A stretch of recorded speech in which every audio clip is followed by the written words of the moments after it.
Pontiac DeLuxe 6 Transparent Display Car 1939. Series 26. 85 bhp, 222.7 cubic inches L-head 6-cylinder engine, 3-speed manual transmission, coil spring independent front suspension, liver ear axle with semi-elliptic leaf springs, and 4-wheel hydraulic drum brakes. Highlight of 1939-40 New York World's Fair. First transparent car built in America. Pioneering plexiglass collaboration between GM and Rome and Haas. Excellent original condition. Single family ownership since early 1980s.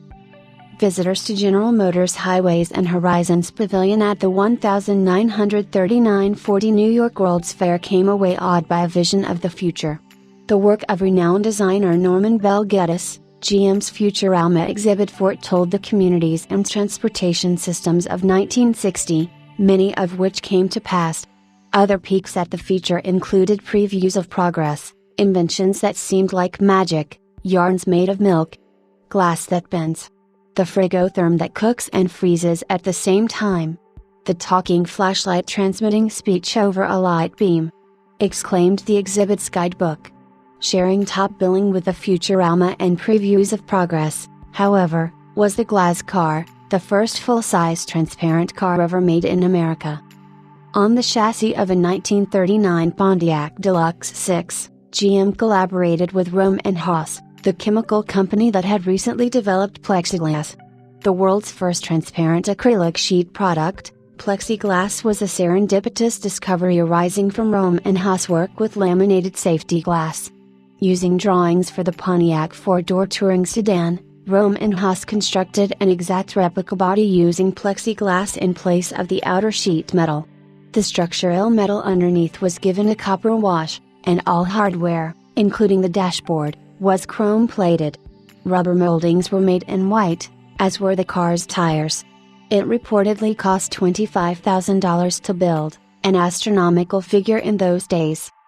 Plexiglass went on to important military uses, bomber noses, canopies and gun turrets, and World War II, where its strength and transparency contributed mightily to the war effort.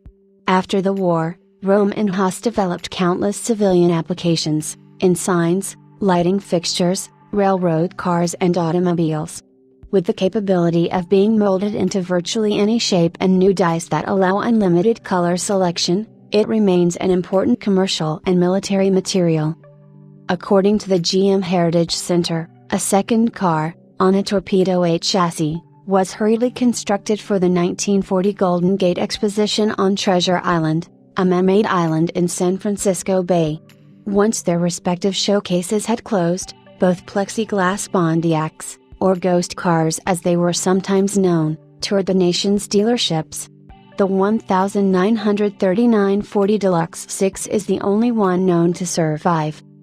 Following the dealership tour, it went on display at the Smithsonian Institution in Washington, D.C. and was reportedly there until 1947. It was later owned by a succession of Pennsylvania Pontiac dealers. It appeared at the first annual meet of the new Pontiac Oakland Club International in 1973 and was purchased by Don Barlup of New Cumberland, Pennsylvania. Barlup commissioned a partial restoration from S&H Pontiac of Harrisburg and sold it to collector Leo Gephardt in 1979. The current owner's father purchased it from Gephardt in the early 1980s, and it has remained in the same family ever since. The car is in a remarkable state of preservation, a testament to the longevity of plexiglass in an era when automotive plastics tended to self-destruct within a few years. Although it has acquired a few chips and cracks, it is structurally sound and cosmetically clear, showing off the ghost car's innards as it did in 1939. The car rides on its original US Royal all-white tires and sports the correct white rubber running boards. From the beginning it was a running car, although extensive use would have been unduly detrimental. The odometer currently reads 86 miles. The only recent mechanical work has been replacement of the fuel lines. Not surprisingly, it has no conventional vehicle identification number, even the machine bus for the engine number is blank. The identification number traditionally used for the car is 3,113,436, probably a part number, found on the radiator. A collection of period photos and other memorabilia accompanies the car, which still turns heads as much as it ever did. It is not, obviously, suited for touring, but as a unique artifact from automotive and cultural history, it deserves a wider audience. It will certainly be welcome at all manner of shows and concours, as well as being suited for a singular museum display. It is no longer the only see-through automobile, but surely the first full-size transparent car ever made in America has a unique spot in history.